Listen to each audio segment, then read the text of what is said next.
안녕하세요. 저는 평소 사연을 즐겨 듣는 30대 후반 여자입니다. 몇 번이고 썼다 지웠다 하며 고민하다 큰 마음 먹고 사연을 보내봅니다. 저는 만삭의 몸으로 남편이라는 놈과 이혼하게 되었는데요.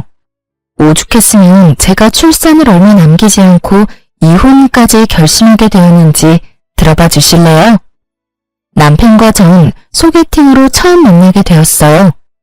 처음 남편이 그렇게까지 제 마음에 쏙 든 건 아니었는데 예의상 몇 번 식사 자리를 가시다 보니 점점 마음이 가더라고요.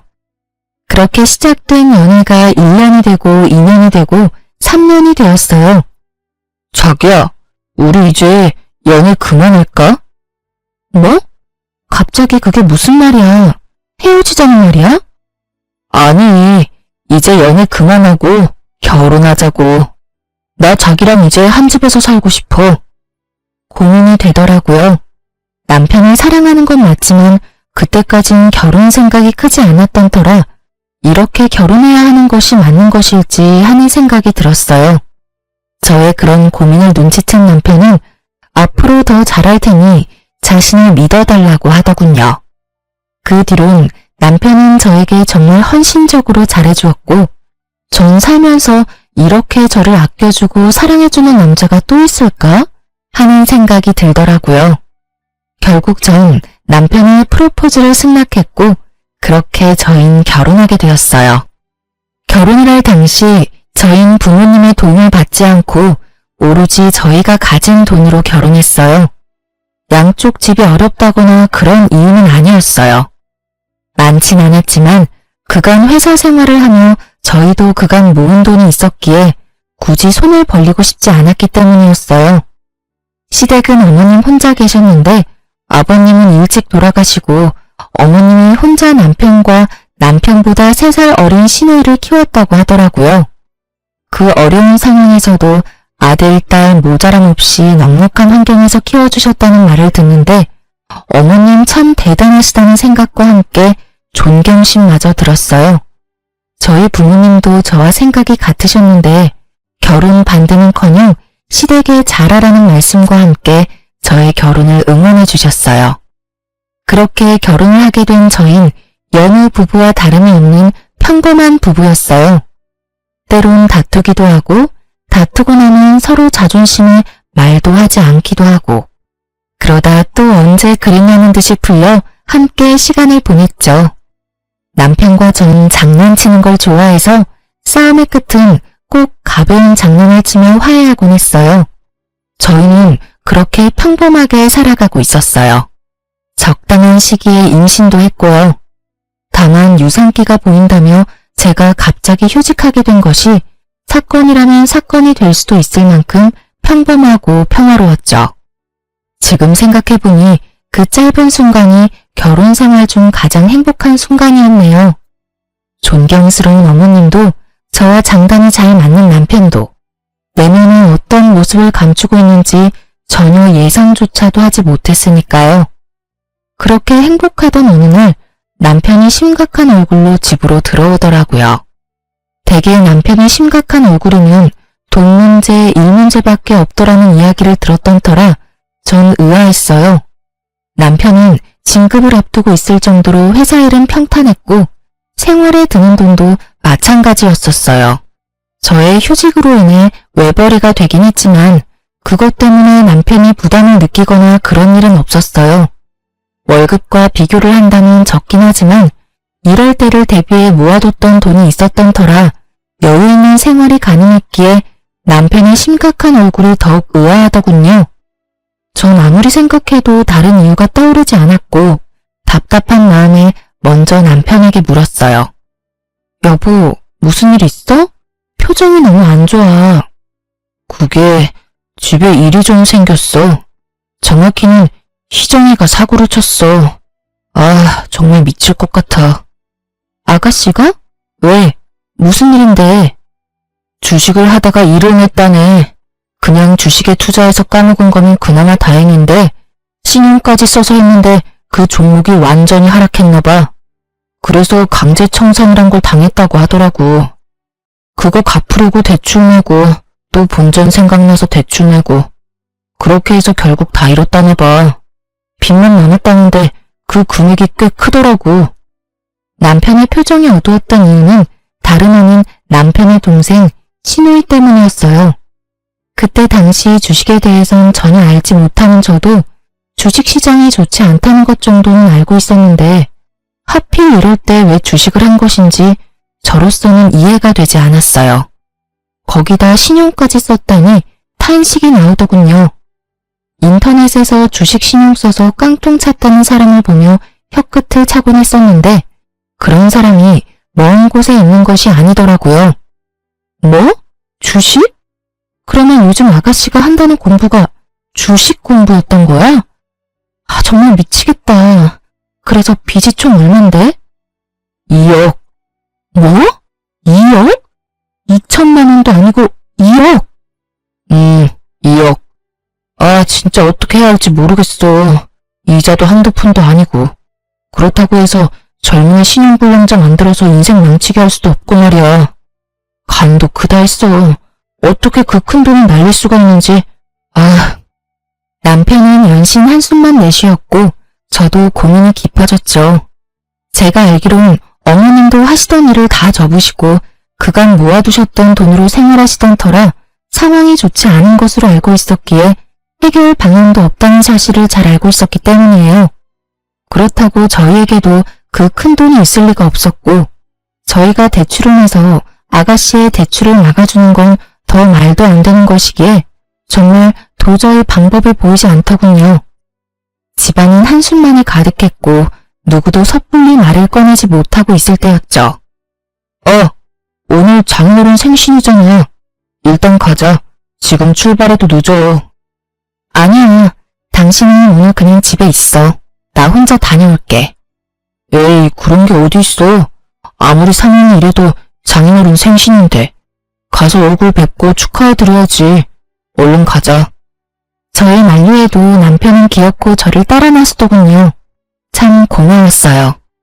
만약 입장을 바꿔 저였다면 어머님의 생신을 챙겨드릴 정신 따윈 없었을 것 같았으니까요. 그렇게 남편은 친정에 함께 갔고 아무렇지 않은 척하려고 노력하는 것 같았지만 부모님의 눈을 속일 순 없었어요. 언뜻 보이는 남편의 어두운 표정을 보신 부모님은 식사 자리가 끝나자 기다렸다는 듯 물으시더라고요. 박서방, 무슨 일이 있어? 표정이 영 안 좋은데. 네? 아닙니다, 장인어른. 일은 무슨요. 요즘 회사 일이 바빠서 조금 피곤한 것 빼곤 아무 일 없습니다. 거짓말할 생각하지 말게. 부모가 되어보면 다 보인다니. 내 자식이 무슨 일이 있구나. 고민이 깊구나. 이런 건 그냥 다 보인다고. 오늘 자네가 들어오는데 무슨 일이 있구나 싶었으니 숨길 생각 말고 말해보게. 다 알고 있다는 듯 추궁하는 아빠에게 더 이상의 거짓말은 소용없는 짓이었고 남편 역시 그렇게 느꼈는지 사실대로 털어놓더군요. 그게 사실은 집에 일이 좀 생겼습니다. 동생이 주식을 하다가 빚을 많이 내게 됐다는 사실을 알게 돼서. 죄송합니다, 장인어른. 좋은 날인데 표정 관리는 잘 못하고. 아, 그런 일이 있었구먼. 그래서 빚이 얼마나 되길래 자네 안색이 이렇게나 좋지 않은 게야? 그게 2억 정도 된다고 합니다. 생각보다 큰 금액이긴 하군. 자네 걱정이 많았겠어. 괜찮습니다, 장인어른. 어떻게 해서든 해결해 볼 테니 걱정하지 마십시오. 아빠도 적잖게 놀란 눈치더군요. 왜 안 그렇겠어요? 2억이 누구 집 개 이름도 아니고 20대 아가씨가 그렇게 큰 돈을 주식으로 날렸다는데 놀라시는 게 당연했죠. 그렇게 한참을 고민에 빠져 계시던 아빠는 방으로 들어가시더니 종이와 펜을 들고 다시 저희 앞에 앉으시더라고요. 일단 돈은 내가 마련해 줄 테니 급한 불부터 끄세. 아닙니다. 금액이 너무 크기도 하고 제가 무슨 염치로. 제가 알아서 해보겠습니다. 말씀만으로도 너무 감사합니다, 장인어른. 자네 말대로 그 큰 금액을 자네가 무슨 수로 마련한단 말인가? 이럴 땐 그냥 감사합니다 하고 받는 걸세. 염치가 밥 먹여준다나? 돈이라도 만들어준다나? 그런 건 일단 급한 불부터 끄고 생각하는 걸세. 그리고 그냥 준다는 거 아니네. 여기 이 종이에 차용증 쓰게. 달마다 조금씩 갚아 나가게. 그게... 그래도 제가 염치가 너무 없습니다. 얼른 적게. 늙으니 팔 떨어지겠네. 장인어른, 너무 감사합니다. 정말 감사합니다. 정말 이 은혜 잊지 않겠습니다. 마음고생이 심했는지 남편은 울더라고요. 이건 아니라는 생각도 들긴 했지만 차용증도 이미 썼고 재빠른 아빠가 이미 입금도 완료했던 상황이었기에 제가 나서서 뭘 어떻게 할 수 없는 상황이더군요. 상황도 그랬지만 재차 감사하다며 우는 남편을 보니 안쓰럽기도 해 괜히 입대지 말고 남편을 믿어보기로 했어요. 남편은 제 걱정과는 달리 성실히 변제를 해나가더군요. 저에게도 더 잘해주고요. 주말엔 꼭 저를 데리고 친정으로 가 시간을 보내주고 임산부의 특권인 새벽에 뜬금없는 음식 찾기도 마음껏 누리게 해주었어요. 여보, 왜 그러고 있어? 그게 나 냉면이 너무 먹고 싶어. 그 냉면 안에 들어있는 무절임 김치를 너무 먹고 싶어. 그거에 갈비 싸먹으면 너무 맛있을 것 같아. 어이구, 그런 거면 진작 날 깨웠어야지. 당신 내일 출근도 해야 하는데 어떻게 깨워. 그래도 깨워. 괜찮아. 임신했을 때 먹고 싶은 거 못 먹으면 미운아가 나온다고 그러더라. 그러니까 먹고 싶은 거 있으면 내가 밤 꼴딱 새우고 겨우 눈 붙인 상황이라도 무조건 깨워. 알겠지? 고마워. 그러면서 밝게 웃는 얼굴로 냉면과 갈비를 구하러 나가는 남편의 뒷모습을 보는데 눈물이 다 날 정도로 참 행복하더군요. 마음 편히 잘 먹고 잘 지낸 덕에 아기는 저의 뱃속에서 무럭무럭 잘 자라주었고 안정기를 지나 만삭이 되었어요. 그렇게 5개월이 지났고 전 출산을 앞두고 있었습니다. 출산 경험이 있으신 분들이면 다들 아시다시피 그맘때쯤은 다들 출산 가방을 몇 번씩 쌌다가 풀었다가 하시잖아요. 저도 마찬가지였어요. 여기저기 검색을 해보고 필요하다 싶은 물건을 고르고 골라 가방을 싸고 있었죠. 현관문 열리는 소리에 시계를 보니 벌써 남편 퇴근 시간이 되었더라고요. 저는 아차 하는 마음에 현관으로 달려나가 남편을 맞이했고 저를 바라보는 남편의 얼굴은 어두웠어요. 전 불안했어요. 남편의 표정이. 딱 아가씨가 돈 사고를 쳤을 때와 똑같았기 때문이었죠. 전 불안감을 애써 감추며 남편에게 물었어요. 여보, 또 무슨 일 있는 거지? 아, 정말 미치겠다. 긴 한숨을 내쉬던 남편은 아무런 기력도 남아있지 않는 듯 소파에 기어가듯 걸어가 몸을 기대더군요. 이거 진짜 큰일이구나 싶더군요. 심상치 않은 일이 또 일어났음을 직감적으로 느낄 수가 있었어요. 전 남편의 입으로 나올 말이 겁이 나 차마 아무 말도 하지 못하고 있었고 상황이 답답한지 남편이 먼저 입을 떼더라고요. 아, 희정이가 이번엔 비트코인을 했대. 주식도 중독성이 강하다고 하더니 결국 또 사고를 쳤어. 애초에 그 2억을 해주면 안 되는 거였나 봐. 한번 갚아줬더니 애가 그래도 된다고 생각하는 걸까? 아님 돈이 돈 같지 않게 느껴지는 걸까? 아, 내 핏줄이지만 이해가 안 된다 정말. 기가 막히더군요. 그 큰 돈을 해결해준 지 1년도 되지 않았는데 또 똑같은 짓으로 빚을 졌다니. 염치가 없어도 어쩜 그렇게도 없을 수가 없는지. 그래도 남편의 가족이니 남편 앞에선 심한 욕도 하지 못하고 답답해서 미칠 지경이더라고요. 전 끓어오르는 화를 겨우 누른 채 물었어요. 그래서 이번엔 또 얼만데? 또 억 단위야? 아니, 다행이라고 하기도 뭐하지만 억 단위는 아니더라고. 그게 5천만 원 정도 된다고 하더라. 5천만 원이나 돼? 엄마는 그냥 나가 죽으라 그러고 희정이는 한 번만 더 살려달라고 2번 다신 그런 일 없을 거라고 그러는데 내가 진짜 미치겠더라니까. 아무것도 못하게 손을 묶어놓을 수도 없는 노릇이고 어떻게 해야 할지 모르겠어. 내가 진짜 이런 말까지 하고 싶지 않았는데 아가씨 진짜 해도 해도 너무한다. 어머님도 그렇고 당신도 그렇고 힘든 거 뻔히 알면서 왜 그러신데 도대체?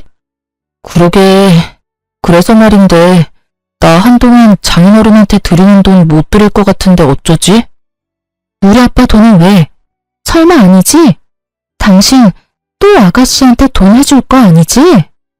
저의 다급한 물음에 남편은 고개를 떨구며 다 기어들어가는 목소리로 답하더군요. 그러면 어쩌겠어. 신불자 되지 말라고 2억은 갚아주고 5천 못 갚아줘서 신불자 만들 순 없잖아. 일단 일부분 먼저 갚아주고 나머지는 달마다 되는 대로 해결해주려고. 이쯤 되니 도저히 참을 수가 없더라고요. 동생이 진 빚 때문에 처가의 돈을 빌려놓고선 또 동생이 진 빚 때문에 처가 돈을 한동안 못 갚겠다뇨. 이 무슨 말도 안 되는 상황인가요? 그리고 오빠가 무슨 동네 호구도 아니고 동생이 사고 칠 때마다 도와주면 저와 아기는 어떻게 하나요? 전 입에 개거품을 물 기세로 남편에게 따져 물었어요. 당신 진짜 미쳤어? 우리도 이제 곧 새 가족이 생기는데 아가씨 도와줄 돈이 어디 있어? 그리고 아가씨 도와준다고 아빠한테 빌린 돈을 안 갚는다는 게 말이 돼? 안 갚는다는 게 아니라 한동안은 못 드리겠지만 급한 돈만 마무리되고 나면 다시 갚아 나갈 거야. 그러니까 당신이 말 좀 잘해주면 안 될까? 응, 안 돼. 절대 안 돼. 아가씨를 돕든 어머니를 돕든 그건 당신 마음이지만 무슨 일이 있어도 우리 아빠 돈은 빼먹지 말고 갚아. 난 분명하게 말했다. 아, 알겠어. 남편은 서운한 티를 팍팍 냈지만 전 양보할 수 없었어요. 드리던 돈을 줄인다고 해도 될까 말까 하는 상황에 한동안 못 드린다는 말은 앞으로도 드리지 않겠다는 말로 들렸기에 더욱 양보할 수가 없더군요. 이때 이혼을 했었더라면 그 더러운 꼴은 보지 않아도 됐을 텐데. 이때까지 저는 남편을 사랑했고 다른 문제도 아닌 아가씨 돈 문제 때문에 이혼할 생각은 없었기에 이 고비만 잘 넘기면 다시 평화가 찾아올 거라 믿어 의심치 않았어요. 하지만 제가 바라고 기대하던 그 평화는 찾아오지 않았어요. 다른 방법을 찾아보겠다고 한 남편은 결국 방법을 찾지 못했는지 아빠에게 돈을 드리지 않았더군요. 이 사실을 알게 된 과정도 참 기가 막혔어요. 저는 아무래도 남편에게 너무 냉정하게 말을 한 것 같아 제가 가지고 있던 돈이라도 좀 보태주려고 돈을 보내드렸냐고 물었어요. 여보, 오늘 그날이잖아. 아빠한테 입금해줬어? 당연하지. 겨우겨우 맞춰서 입금해드렸어. 걱정하지 마. 그래? 알겠어. 아가씨 일은 어떻게 할지 같이 잘 생각해보자. 알겠어. 남편이 적잖게 당황하는 모습과 대화를 피하는 모습이 수상하더라고요. 그래서 전 남편이 출근하고 난 뒤 엄마에게 전화를 걸었고 엄마에게서 입금이 되지 않았다는 말을 듣게 되었던 것이었어요. 더는 남편과 해결할 문제가 아니라는 생각이 들었고 바로 시댁으로 찾아갔어요.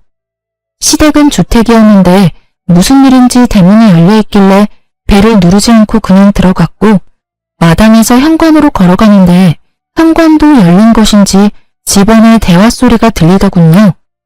대화의 주인공은 어머님과 시누이였는데 두 사람은 싸우고 있는 듯 했어요. 언성은 높았고 그 높고 큰 목소리 덕분에 두 사람의 대화가 더욱 잘 들렸어요. 엄마, 그냥 엄마가 돈 좀 해줘. 나 진짜 다시는 돈 사고 안 친다니까. 진짜 앞으로는 절대 이런 일 없을 거야. 그러니까 나 한 번만 좀 살려줘. 이거 사. 엄마가 돈이 어디 있어? 요즘 엄마도 일 다 접고 집에서 쉬는 거 알아 몰라? 없긴 왜 없어? 이 집 있잖아. 이게 진짜 미쳤나 봐. 달랑 하나 남은 집으로 네 빚이나 갚아달라는 말이야? 딱 5천만 원만 해주면 되잖아. 집 담보대출 받아서 좀 해결해줘. 너 진짜 미쳤어? 엄마는 딸보다 이딴 집이 더 중요해? 나 진짜 이러다 신용불량자 된다고. 하나뿐인 딸이 신용불량자 되면 엄마는 좋을 것 같아? 상견례 때부터 철이 없다 싶더니 신우이의 뻔뻔한 말을 듣고 있자니 저 미친 딸을 살려둔 어머님이 대단하다는 생각마저 들더군요. 아무래도 오늘은 날이 아닌 것 같아 돌아서는 순간 어머님의 대답이 제 발길을 멈추게 했어요. 기다려봐 이거사. 네 오빠가 처가에서 또 돈 받아온다고 했으니까 2억도 해줬는데 그깟 5천 못 해주겠어? 그 말을 어떻게 믿어? 그러다가 새언니가 알게 되면 어떡해. 이번엔 네 새언니 모르게 혼자 가서 받아온다고 했으니까 일단 기다려보자. 어찌됐든 이 집은 절대로 못 건드리니까 그런 줄 알아. 이건 엄마 노후 자금이라고. 만약에 또 빌려온다 쳐. 그 돈을 또 언제 다 갚아. 그냥 엄마가 좀 해주면 안 돼? 네가 갚을 것도 아니면서 뭘 그런 걱정까지 하니? 그리고 그 돈을 설마 다 받겠어? 그냥 성의 표시로 몇 달 갚다 보면 인제 그만 갚으라고 하겠지. 혹시라도 그런 말 없으면 처가 가서 힘든 척 좀 하라고 하면 돼. 이제 애도 나오겠다. 자기 딸 힘들어질 게 뻔한데 그 돈을 다 받겠어? 그러니까 넌 앞으로 다신 주식, 코인 이런 거 할 생각도 하지 마. 알겠어? 정말 가관이었습니다. 애초에 갚을 생각도 없었다는 것도 기가 막히는데 또 친정에 빌붙을 생각이었다니 대화를 들으면 들을수록 모녀 사이가 맞는구나 싶더군요. 뻔뻔하기가 어쩜 그렇게나 똑같은지 웃음이 다 나더라고요. 만삭 배를 해서 두 사람과 싸우기가 그랬던 전 일단 집으로 돌아왔어요. 뱃속의 아기만 아니었다면 당장 그 집구석에 들어가 다 엎어놨겠지만 혹시나 하는 마음이 드니 행동이 신중해지더라고요. 남편도 어머님과 같은 생각인지 궁금했고 일단 상황을 지켜보기로 했죠.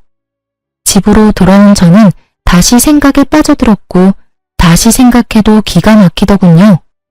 어떤 뇌구조를 가지고 있으면 저런 해결책을 찾을 수가 있는 건지. 아니, 애초에 그것이 해결책이라고는 할 수는 있는 건가요? 그건 그냥 떠넘기는 거 아닌가요? 그것도 사돈한테 말이죠. 심지어 어머님이 대출된다는 사실도 놀라웠어요. 처음 신우이가 돈 사고를 쳤을 당시 입만 떼면 요즘 힘들다고 하는 어머님을 보며 상황이 아주 좋지 않아 대출이 불가능하다고 생각했는데 애초에 어머님은 대출할 생각도 없었다는 사실을 알게 되자 더욱 그 뇌구조가 궁금하더군요.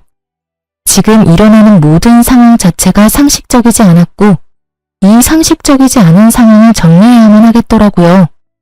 일단 남편이 어디까지 알고 있는 것인지가 중요했어요. 정황상 남편도 어머님과 한통속인 듯 했지만 혹시 모르는 만일이라는 것도 있기에 확실히 남편의 의중을 확인했어야 했죠. 정확히 확인해야만 남편과 이혼할지 아니면 시댁과의 연만 끊을지 결정되는 문제이기에 신중해야 했습니다. 무엇보다 뱃속에 아기도 있으니 더욱 신중에 신중을 더해야 했어요. 제가 생각에 빠져있는 사이 남편은 퇴근하고 돌아왔고 전 남편에게 아무것도 모르는 척 물어봤어요. 여보, 내가 혹시 몰라서 엄마한테 물어봤는데 요즘 우리 친정도 힘들다네? 생활비도 모자라는 상황인가 봐. 그래서 하는 말인데 어머님 지금 사는 집도 작아잖아. 거기 담보대출 받는 건 어때? 그 정도 집이면 5천 정도는 그냥 나오지 않아? 제 말에 남편은 눈에 보이게 움찔하더군요. 그 모습만으로도 남편의 의중을 알기에 부족함이 없었고 그 뒤로 남편의 입에서 흘러나오는 말들은 더욱 저에게 확신을 심어주었습니다. 그게 그 집은 엄마 노후 자금인데 건드리기가 좀 그렇잖아. 우리도 이제 아기 태어나고 나면 더 도와드리기 힘들 테고. 나중 생각하면 그 집은 건드리면 안 되겠다 싶더라고. 입을 확 찢어버리고 싶은 마음을 겨우 누르고선 남편에게 따지듯 되물었어요. 그게 말이 돼? 당신한테 빌려준 2억도 우리 아빠 엄마 노후 자금이었어. 그 돈은 받아가서 갚지도 못하고 있는데 어머님 집은 노후 자금이라서 안 된다? 그런 논리가 도대체 어디 있어? 심지어 아가씨 일이잖아. 우리 엄마 아빠는 자기 자식도 아닌 아가씨 빚 갚는다고 노후 자금 다 내놓은 판국에 일이 또 이렇게 됐으면 당연히 어머님이 나서야 할 때 아니야? 아니, 늦어도 한참 늦으셨지. 사실 2억도 우리 부모님이 아니라 어머님이 해주셨어야 했어. 내 말이 틀려? 최대한 언성을 높이지 않으려고 노력했는데 말하다 보니 저도 모르게 점점 언성이 높아지더라고요. 그런 제 모습이 남편도 거슬렸는지 급발진하며 막말을 쏟아내기 시작하더군요. 당신 지금 그까지 돈 좀 당신 친정에서 받아왔다고 유세 떨어? 그까지 푼 돈으로 유세 좀 떨지 마. 보고 있기 역겨우니까. 뭐라고? 역겹다니. 당신 어떻게 나한테 그런 말을 할 수가 있어? 당신 지금 완전히 다른 사람 같은 거 알아? 당신이 날 이렇게 만들잖아. 그리고 자꾸 이런 식으로 굴면 앞으로 절대 그 돈 안 갚을 수가 있으니까 알아서 해. 알겠어? 당신 진짜 웃긴다. 돈 빌려갈 땐 고맙다고 눈물까지 흘리면서 그 은혜 잊지 않는다고 하더니 이게 은혜 잊지 않겠다던 사람이 할 태도야. 돈을 안 갚는다고? 그걸 지금 말이라고 해? 그럼 말이지 방귀야? 임신했다고 오냐오냐 했더니 남편 무서운 줄 모르고 뭐? 논리? 어디서 논리를 운운하고 있어? 급발진해서 저보다도 더 언성을 높여대던 남편은 가쁜 숨을 한 차례 고르더니 더욱 충격적인 말을 하더군요. 당신 배불러서 이혼당하고 싶지 않으면 알아서 잘해. 무슨 말인지 알지? 이번에도 친정에서 5천만 원 받아오란 이 말이야. 생활비가 없든 노후자금이 없든 난 모르겠고 무슨 일이 있어도 5천 만들어서 가지고 와. 알겠어? 그러게 좋게 대해줄 때 알아서 길 것이지 꼭 사람을 나쁘게 만들고 있어. 멍하더군요. 제가 들은 말이 진짜 현실이 맞는 것인지, 이 말들이 진짜 내 남편의 입에서 나온 말이 맞는 것인지. 한참을 멍하게 그 자리에 서 있었고 정신을 차려보니 남편놈은 거실 욕실에서 씻고 있더라고요. 참 가당치도 않았어요. 시댁 인간들이 그따위 내구조를 가지고 있을 때 알아봤어야 했는데 남편놈도 그 인간들이 별반 다르지 않은 인간이더라고요. 하긴 그 핏줄이 어디 가겠어요? 그 와중에 입고 출근했던 양복은 욕실 앞에 뱀 허물과 다름이 없는 꼴로 벗어났는데 전 저도 모르게 몸부터 움직여 그 양복을 집어들었어요. 치워야겠다는 이런 생각 따윈 없었는데 왜 그 양복을 집어든 것인지 아직도 모르겠지만 어찌되었든 전 양복 상의를 집어들었고 그 순간 상의 주머니에서 종이가 떨어지더라고요. 떨어진 종이는 다름 아닌 차용증이었어요. 분명 친정에 있어야 하는 차용증인데 왜 남편 옷에서 나오는 것인지 그 이유는 전화 한 통으로 가뿐히 알 수 있었어요. 여보세요? 딸, 이 시간에 웬일이야? 무슨 일 있어? 아니, 일은 없는데 물어볼 게 있어서 혹시 박서방 집에 들린 적 있어? 며칠 전에 내 음식 생각나서 왔다면서 점심시간에 왔더라고. 그래서 점심 함께해서 먹였지. 얼마나 맛있게 먹는지. 요즘 집에서 정서방 밥 안 해 먹이니? 아니, 잘해 먹여. 내가 다른 건 몰라도 끼니는 잘 챙기잖아. 하긴 그렇긴 하지. 그런데 그건 갑자기 왜 물어? 그냥 이야기하다가 엄마 집 다녀왔다고 하길래 뭐 했나 싶어서 물어봤어. 엄마 목소리도 듣고 싶어서 겸사겸사 전화했지. 모든 것이 확실해졌어요. 남편놈은 엄마가 혼자 있는 시간을 노리고 친정에 가서 차용증을 몰래 가지고 나온 것이었어요. 그리곤 그렇게 생각했겠죠. 이제 차용증이 없으니 최악의 경우 그 돈은 갚지 않아도 되겠다 하고요. 뭘 믿고 저렇게도 당당하나 싶었더니 믿는 구석이 고작 차용증이라니. 굴린다고 굴린 머리가 이리도 멍청하다는 사실을 놀랍기까지 했어요. 놀라우면서도 이런 남자를 믿고 결혼하고 임신까지 한 저 자신이 다 한심스러워지더라고요. 남편의 구역질나는 의중도 잘 알았겠다. 전 더는 망설일 필요가 없었어요. 남편은 제가 만삭이고 곧 아기도 태어날 것이니 아기를 생각해 이혼은 할 수 없어 돈 마련해 오겠지 하고 생각한 모양인데 절 몰라도 한참 몰랐네요. 전 태어날 아기를 위해서도 이 인간 같지도 않은 기생충 같은 놈과 살 생각이 전혀 없었어요. 그렇게 전 이혼을 위한 준비를 차곡차곡 해나갔습니다. 이혼 전문 변호사를 만나 상담도 하고 부모님께 이혼할 것이라는 말씀도 드렸어요. 처음에는 많이 놀라셨지만 충분히 상황을 설명해드리니 두 분 다 하루라도 빨리 이혼하라고 해주시며 아기는 걱정하지 말라는 말씀까지 해주시더라고요.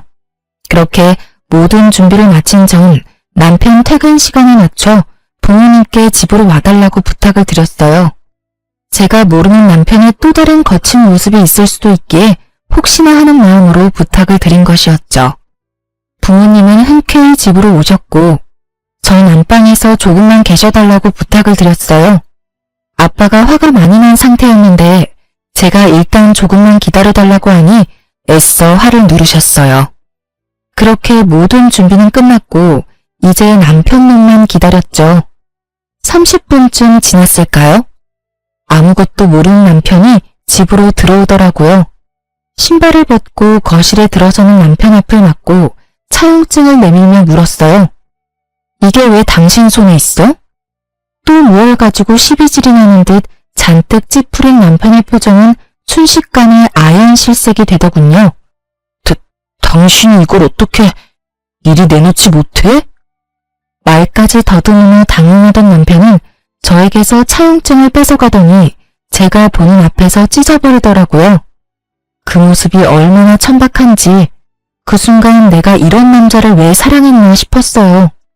A4 용지의 차용증을 손톱 크기로 찢어버린 남편은 저에게 화를 내기 시작했습니다.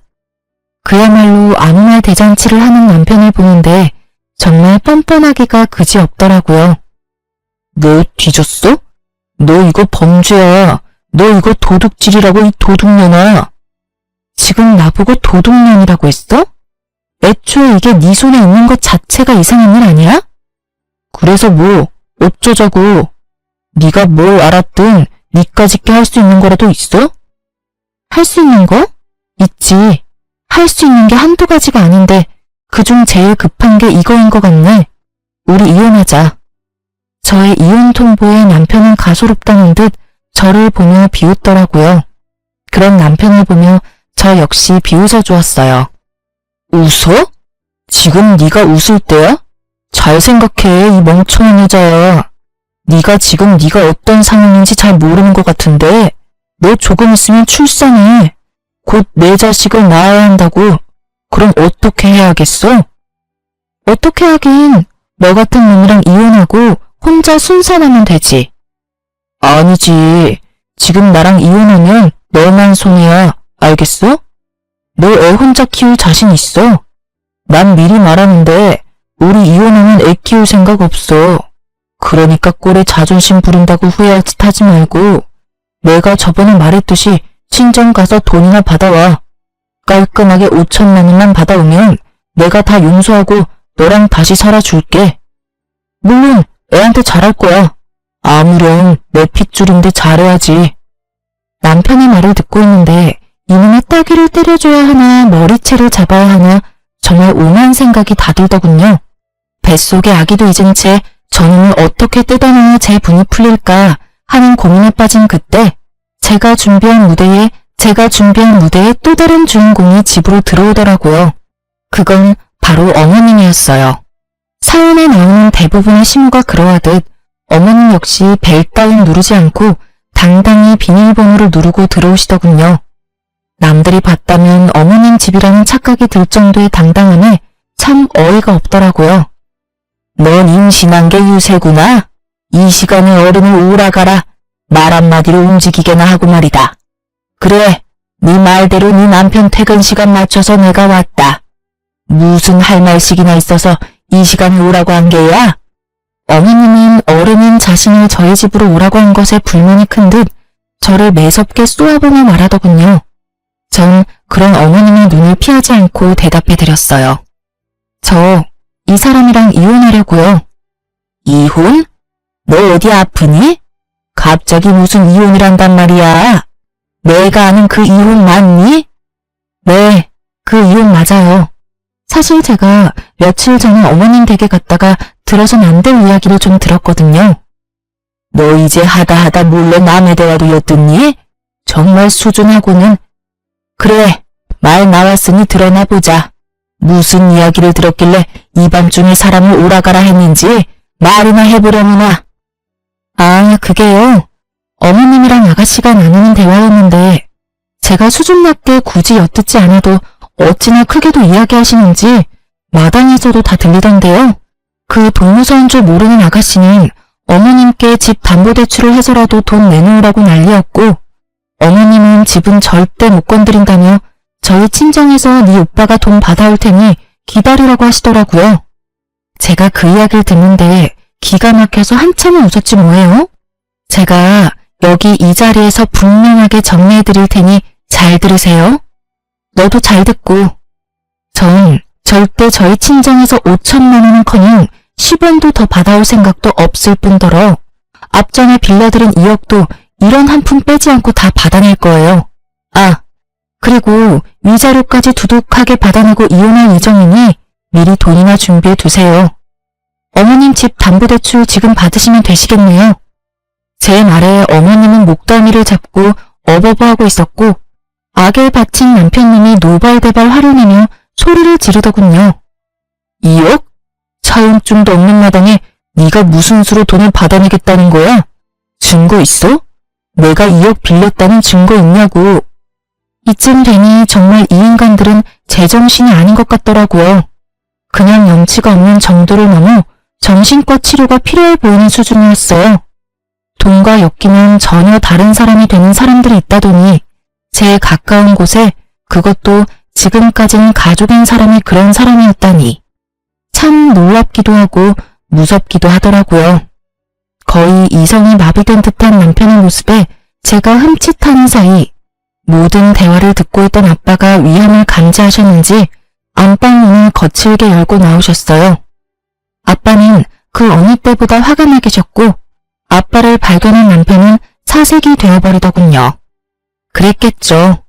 저희 아빠 직업 군인을 오래 하시다 사회로 나오셔서 건설 쪽에서도 오래 계셨거든요. 직급이 꽤 높았음에도 불구하고 현장을 워낙 좋아하셔서 현장에서 몸을 많이 쓰셨던 터라 몸이 아직 군인 시절 몸 그대로였어요. 거기에다 성격도 불같은 면이 있으신 걸 누구보다 남편도 잘 알고 있었으니 잘못 걸렸다 싶었을 거예요. 이러한 아빠의 성정을 모르는 어머니는 떨고 있는 남편 대신 목소리를 높이기 시작하더군요. 사돈도 계셨군요. 잘 됐네요. 사돈, 글쎄 이 꼴을 보세요. 배는 저만큼 불러서는 사돈 딸 하는 짓거리 좀 보시라고요. 이 시간에 어른을 오라가라 한 것도 기가 막히는데 돈 빌려준 유세도 모자라서 이혼까지 운운하네요. 제가 웬만하면 참아보려고 했는데 저딴 말도 안 되는 말을 말이라고 짓거리는데 도저히 못 참겠네요. 가만히 있지 마시고 얼른 저 물건 홈구멍 좀 내세요. 어머니 말을 가만히 듣고 있던 아빠는 저를 보며 혼을 내기 시작하더라고요. 그 꾸중이 어머님이 요구하는 꾸중과는 달라도 한참 달랐지만요. 너는 내가 그렇게 가르쳤어? 그래, 넌 혼 좀 나야 해. 아주 눈물 쏙 빠지게 혼내셔야 해요. 내가 몇 번이고 말하지 않았느냐. 이럴 땐 욕을 하거나 욕을 하기 힘든 상황이면 침이라도 뱉으라고. 내 그리 똑똑히 가르쳤거늘. 하여튼 너는 마음이 그리도 약해서는 딸아, 이럴 땐 어른 대접도 해줄 필요가 없단다. 어른이 어른다워야 어른 대접을 받을 자격이 생기는 거야. 이런 것들은 짐승만도 못한 것들이라 그냥 똑같이 대해주면 돼. 알겠어? 사돈, 지금 말 다 하셨어요? 아, 이제 보니 이 물건이 사돈을 똑 닮아 이렇게 앞뒤 분간 못하고 말을 막 하는 거였네요. 그 어렵다는 사돈한테 뭐요? 짐승? 기가 막혀서 네 그냥 넘어가지 않을 겁니다. 사돈딸, 내가 아주 피가 마를 때까지 괴롭혀 줄 거란 이 말이에요. 이혼 생각도 하지 마세요. 안 해주면 그만인 이혼 누구 좋으라고 이혼한답니까? 그 어렵다는 사돈 돈을 맡겨놓은 돈처럼 막 가져다 쓰려고 했던 분이 누구였는지 이 아줌마는 기억도 나지 않는 것 같더라고요. 뻔뻔한 어머님의 말을 듣고 있던 아빠는 도저히 참을 수가 없는지 참았던 화를 버럭 내셨어요. 그 입 못 다물어? 가당치도 않게 지금 어디서 큰 소리야? 그리고 감히 지금 내 앞에서 누굴 괴롭힌다고? 내 웬만해서 한땐 가족이었던 사람들이라 참으려고 했는데 모자간에 사이좋게 지금 당장 콩밥 먹게 해줘? 우리가 콩밥을 왜 먹어? 우리가 뭘 잘못했다고? 몰라서 묻나? 아, 이걸 아직 안 보여줬네. 그러니 그렇게 목소리가 크지. 우선 이거부터 보고 다시 이야기라는 것을 해볼까? 아빠는 손에 쥐고 계시던 차용증 원본을 내밀었어요. 그래요. 사실 아까 남편이 찢은 차용증은 복사본이었고 원본은 아빠가 가지고 계셨던 것이었어요. 차용증이 남아있음을 안 어머님은 얼굴이 사색이 되어 아무 말도 하지 못하더군요. 그런 어머님을 보며 아빠는 긴 숨을 내쉬며 흥분을 가라앉히고 그래도 최대한 예의를 갖추고 말하려고 노력하시더라고요. 내가 이런 날이 올 줄 알고 그랬던 건 아니었는데 혹시나 하는 마음에 바로 공증이라는 걸 받아놨어요. 그리고 굳이 이 차용증이 아니더라도 입금 내역이 고스란히 남아있는데 어찌 그리 않지 앞도 모르고 그렇게 행동할 수 있는 것인지. 차용증을 자세히 읽어보긴 했는지 모르겠지만 사돈, 여기 이런 조항이 있습니다. 갑이 원할 시엔 이자까지 쳐서 무조건 일시불 상환을 한다.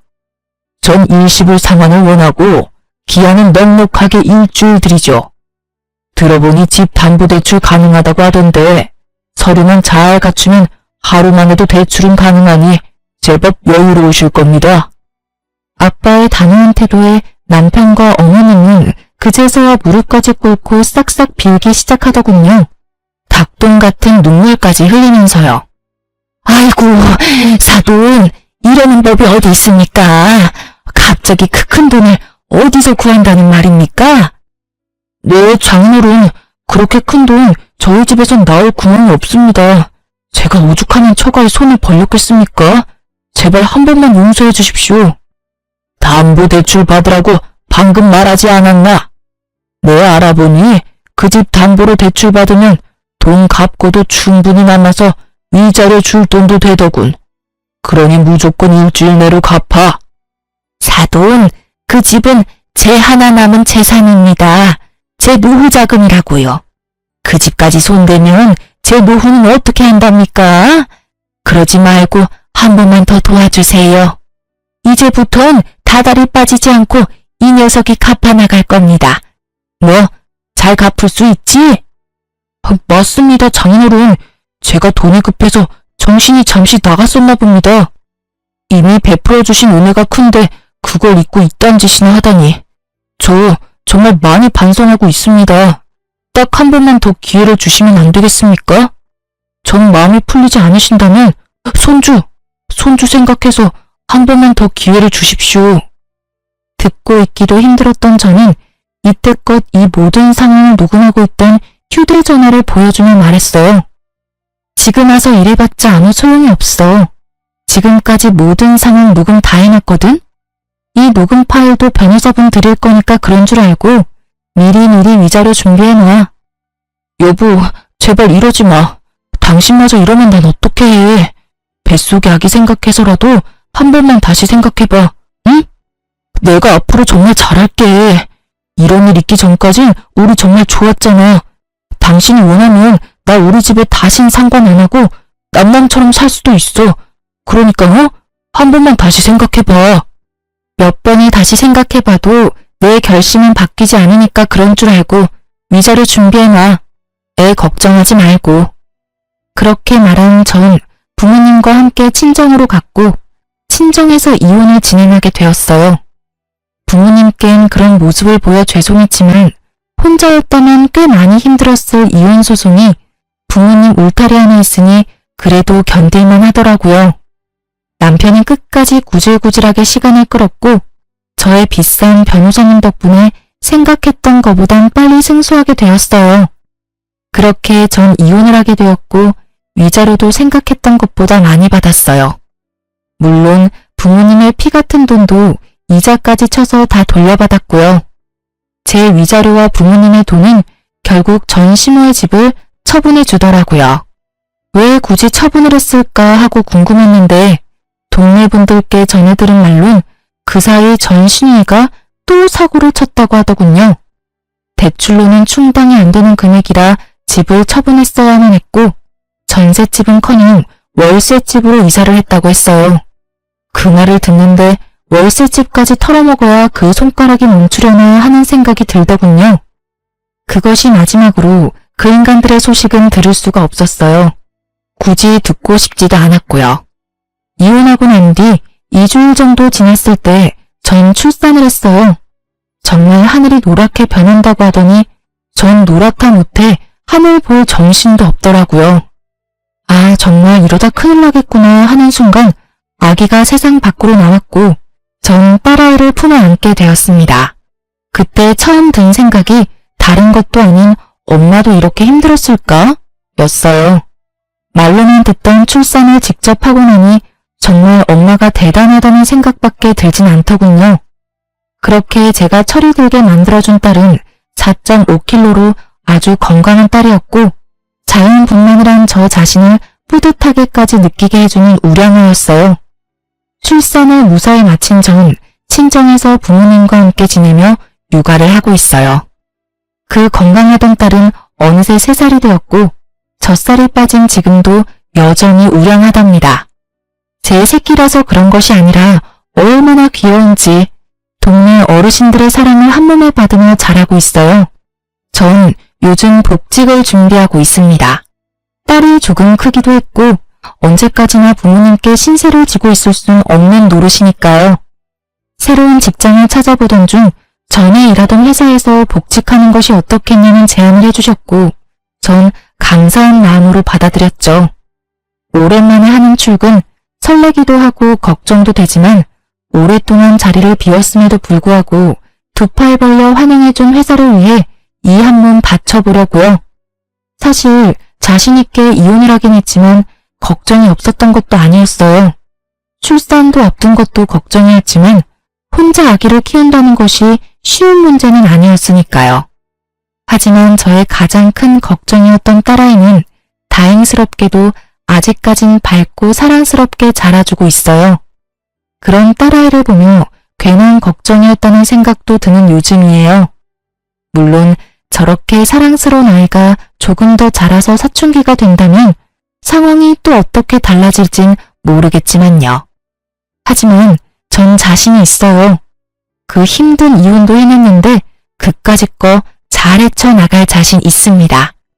이로써 길었던 제 사연도 끝입니다. 저의 긴 사연 들어주셔서 감사합니다, 여러분.